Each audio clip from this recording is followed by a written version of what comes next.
Bonjour, le 84, page 201, qui nous parle du héron physicien mathématicien qui, grâce à ses connaissances, peut arriver à trouver l'angle qu'il faut pour plonger directement sur le poisson. Voilà, je vous laisse là l'énoncé. Et il n'y a qu'une seule question. Vous débrouillez ou suivre les petits indices qui seront donnés après. Alors, une petite reformulation pour vraiment savoir à quoi on a affaire. On vous donne comme indice donc que AB égale BC, que l'angle cherché donc est ici, et qu'il y a un lien entre cet angle-là et celui-là, avec la formule qui est marquée ici, et les données qui sont marquées là. Donc autrement dit, on va pouvoir trouver des choses. Voilà, à vous à nouveau.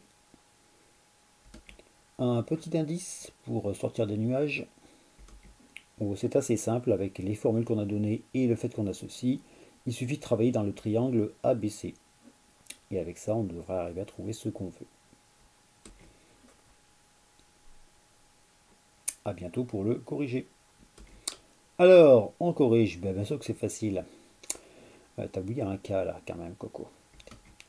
Donc voilà, dans le triangle qui est ici, qui est isocèle, on va avoir à cet endroit-là le même angle, puisque dans un triangle isocèle de sommet principal B, les deux angles de la base sont égaux. Et pour arriver à trouver un de ces deux angles, et ben en fait, il faut connaître l'angle qui est là, ce qui était assez facile du fait qu'on a un angle droit et cet angle-là.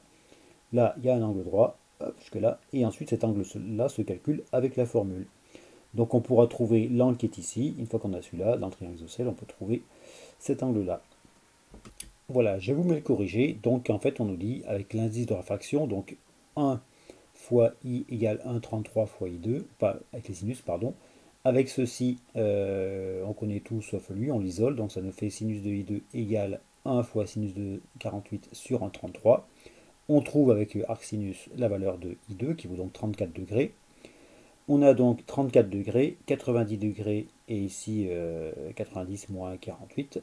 Tout ça, ça s'arrange et il nous reste 166 degrés donc pour l'angle qu'on va appeler CBA.